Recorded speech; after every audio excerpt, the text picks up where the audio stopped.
मंगळवारी 30 जूनला मुंबईमध्ये विधिमंडळावरती एक भव्य असा मोर्चा निघाला होता। या मोर्चामध्ये बाबासाहेब आंबेडकर यांचे नातू आनंदराज आंबेडकर, बौद्ध महासभेचे भीमराव आंबेडकर यांच्यासहित अनुसूचित जातींमधल्या 59 लहान मोठ्या जातींचे प्रतिनिधी, वेगवेगळ्या आंबेडकरी चळवळींचे नेते आणि हजारो समाज बांधवांनी सहभाग घेतला होता।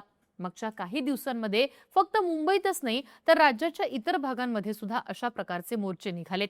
नागपूर, नाशिक, जळगाव, सातारा, सिंधुदुर्ग अशा अनेक ठिकाणी वेगवेगळ्या संघटनांनी रस्त्यावरती उतरत निषेध नोंदवलाय। राज्यभरात निघत असलेल्या या सगळ्या मोर्चांचा एकच उद्देश आहे, अनुसूचित जातींच्या उपवर्गीकरणाला विरोध। या मोर्चांचे पडसाद राज्याच्या विधानसभेत देखील उमटलेत।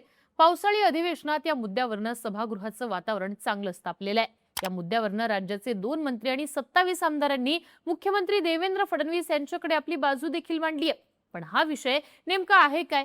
अनुसूचित जातींचं उपवर्गीकरण म्हणजे काय? याला एवढा विरोध का होतोय?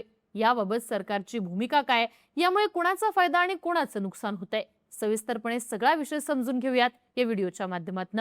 नमस्कार, मी आरती आणि तुम्ही बघताय बोल भिडू। तर सुरुवातीला आरक्षणाच्या उपवर्गीकरणाला कशा प्रकारे विरोध होतोय ते पाहूयात। मागच्या काही दिवसांपासून राज्याच्या वेगवेगळ्या जिल्ह्यांमध्ये उपवर्गीकरणाविरोधात भव्य असे मोर्चे निघतात। उपवर्गीकरण संविधान विरोधी असून हा आरक्षण संपवण्याचा सरकारचा डाव असल्याचा आरोप आंदोलकांनी केलाय। सोमवारी 29 जूनला राज्याच्या 2 मंत्र्यांसहित 27 आमदारांच्या स्वाक्षरीचं पत्र मुख्यमंत्री देवेंद्र फडणवीस यांना देण्यात आलं। या संदर्भात 9 आमदारांनी मुख्यमंत्र्यांची भेट घेत विधानसभेत या विषयावरच्या चर्चेसाठी वेळ हवा अशी विनंती केली। दुसऱ्याच दिवशी म्हणजे मंगळवारी मुंबईमध्ये या मुद्द्यावरनं भव्य असा मोर्चा निघाला। या मोर्चामध्ये आंबेडकरी चळवळीतल्या अनेक नेत्यांसहित हजारो समाज बांधवांनी भाग घेतला। हा मोर्चा विधिमंडळावर धडकला। त्याच दिवशी विधानसभेत यावरती वादळी चर्चा झाली। विरोधकांनी या मुद्द्यावरनं सरकारला चांगलंच धारेवर धरलं। विधानसभेत काँग्रेस विधिमंडळ नेते विजय वडेट्टीवार यांनी हा मुद्दा उचलून धरला। त्यानंतर सरकारकडनं मुख्यमंत्री देवेंद्र फडणवीस यांनी बाजू मांडली। त्यावेळी त्यांनी एक मोठी घोषणा देखील केली। पण आरक्षणाच्या उपवर्गीकरणाचा हा विषय नक्की आहे काय आणि त्याला एवढा विरोध का होतोय ते सविस्तरपणे समजून घेऊया। तसं पाहिलं तर 18 पगड जातींच्या महाराष्ट्रात प्रत्येक जातीचा विकास करण्यासाठी जातींचं उपवर्गीकरण करण्यात यावं अशी मागणी अनेक वर्षांपासूनची आहे। आरक्षणाचा लाभ सर्वांना समप्रमाणात मिळावा हा यामागचा हेतू। सध्या महाराष्ट्रात अनुसूचित जाती म्हणजेच एससी ला 13% आरक्षण आहे। या प्रवर्गात एकूण 59 जाती येतात। मातंग समाज हा यापैकीच एक। या समाजाची मागणी आहे की एससीच्या 13% आरक्षणाचे अ, ब, क आणि ड असे 4 वाटे करावेत। मातंग समाजाचं म्हणणं आहे की अनुसूचित जातींमधल्या काही प्रगत जाती आरक्षणाचा जास्त फायदा घेतात। त्यामुळे मातंग समाजाला त्यांच्या लोकसंख्येच्या प्रमाणात आरक्षण मिळावं यासाठीच महाराष्ट्रभर अनेक आंदोलनं देखील झाली आहेत। या संदर्भातली मोठी घडामोड 1 ऑगस्ट 2024 ला घडली। त्या दिवशी सर्वोच्च न्यायालयानं एक ऐतिहासिक निकाल देत राज्यांना अनुसूचित जातींमध्ये उपवर्गीकरण करण्याचा कायदेशीर अधिकार आहे असं म्हटलं। या निकालानंतर महाराष्ट्र सरकारनं ऑक्टोबर 2024 मध्ये उपवर्गीकरणाच्या अभ्यासासाठी न्यायमूर्ती बदर समितीची स्थापना केली। या समितीनं आपला संशोधन अहवाल यावर्षी मार्च महिन्यात सरकारकडे सादर केला। या समितीनं आपला अहवाल तयार करण्यासाठी डॉक्टर बाबासाहेब आंबेडकर संशोधन व प्रशिक्षण संस्था म्हणजेच बार्टीने केलेल्या सर्वेचा आधार घेतलाय। आता हा अहवाल सरकारला सादर झाला पण तो अजूनही सार्वजनिक करण्यात आलेला नाहीये। त्यावरनं सगळा वाद सुरू आहे। राज्य सरकारनं हा अहवाल सार्वजनिक न करताच मुख्य सचिवांच्या अध्यक्षतेखाली 3 सदस्यीय समिती स्थापन केली। शिवाय सरकारनं नागरिकांकडनं उपवर्गीकरणावर हरकती आणि सूचना मागवल्या। यासाठी फक्त 5 ते 7 दिवसांचा वेळ देण्यात आला होता। यावर दलित संघटनांसहित सत्ताधारी पक्षाच्या काही आमदारांनीही तीव्र आक्षेप घेतला।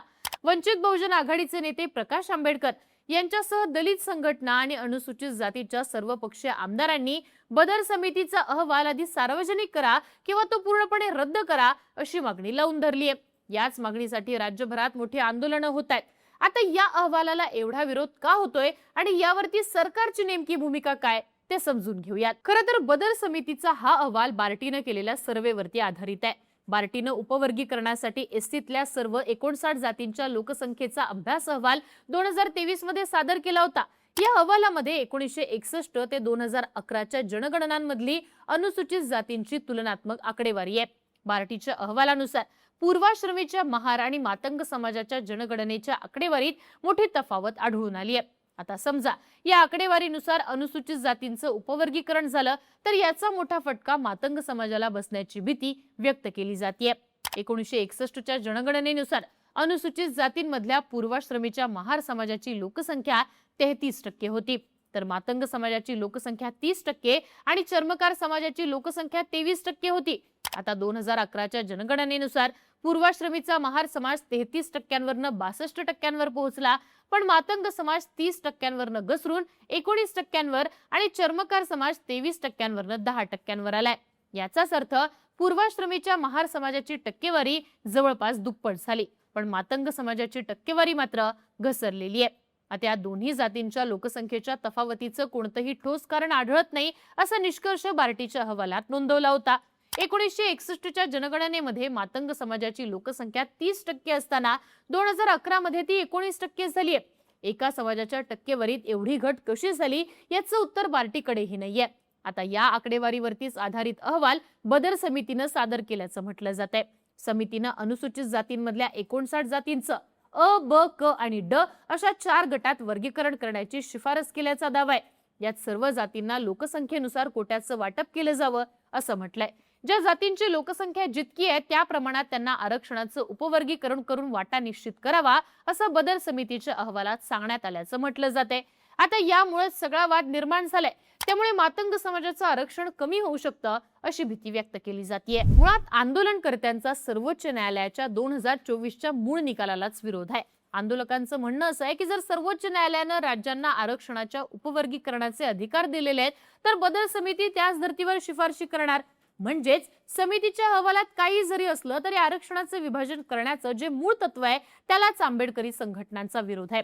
यासोबतच सर्वोच्च न्यायालयानं उपवर्गीकरणासोबत अनुसूचित जाती जमातींमध्ये क्रीमी लेअर म्हणजेच आर्थिक निकष लागू करण्याची शिफारस केली होती।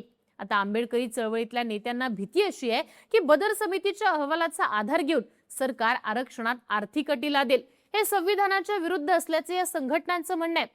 आरक्षणाचा मूळ उद्देश गरिबी हटवण्याचा नाही तर वंचित घटकांना सामाजिक प्रतिनिधित्व मिळवण्याचा आहे। त्यामुळे क्रीमी लेअरच्या माध्यमातून मूळ आरक्षणाच्या गाभ्यावरती घाव घातला जाईल असा दावा या संघटनांचा आहे। आता आंदोलकांच्या या सगळ्या मागण्यांचा विचार करून मुख्यमंत्री देवेंद्र फडणवीस यांनी मंगळवारी विधानसभेत सरकारची भूमिका मांडली आहे। फडणवीस यांनी स्पष्ट केलंय की उपवर्गीकरणाचा हा प्रयत्न सरकारनं स्वतःहून सुरू केलेला नाहीये, तर सर्वोच्च न्यायालयानं देशातल्या सर्व राज्यांना दिलेल्या निर्देशांनुसार ही प्रक्रिया राबवली जाते।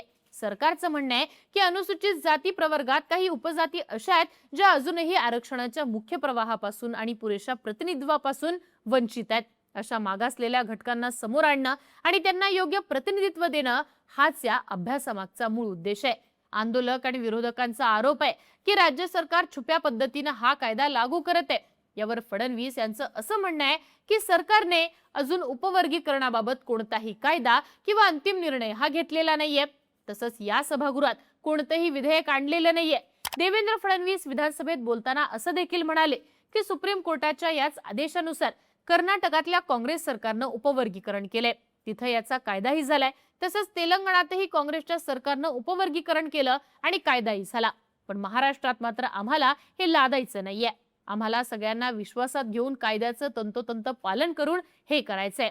त्यामुळे कमिटी सगळ्यांचं म्हणणं ऐकून घेईल, विधिमंडळातल्या सदस्यांशी देखील चर्चा होईल आणि त्यानंतरच या संदर्भातील अंतिम निर्णय घेतला जाईल अशी भूमिका राज्याचे मुख्यमंत्री देवेंद्र फडणवीस यांनी मांडली आहे। एकूणच काय तर अनुसूचित जातींच्या उपवर्गीकरणाच्या मुद्द्यावरनं राज्य सरकार आणि अनुसूचित जाती प्रवर्गातल्या संघटना आमने सामने आलेल्या आहेत। या संघटनांचा सरसकट उपवर्गीकरणालाच विरोध आहे, तर मातंग समाजाच्या काही नेत्यांचा उपवर्गीकरणाला पाठिंबा आहे। पण उपवर्गीकरण करायचं असेल तर 1961ची आकडेवारी गृहीत धरावी, जेणेकरून मातंग समाजावर अन्याय होणार नाही अशी मागणी त्यांनी केली आहे। आता या सगळ्यावरती सरकारकडनं काय निर्णय घेतला जातो, बदर समितीचा अहवाल नेमका कधी सार्वजनिक होतो आणि उपवर्गीकरण कशाच्या आधारे होतं हे पाहणं महत्त्वाचं असणार आहे।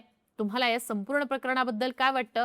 तुमची मतं आणि प्रतिक्रिया कमेंट बॉक्समध्ये लिहून कळवा आणि अशाच माहितीपूर्ण व्हिडिओसाठी बोल व्हिडिओला सबस्क्राईब करा।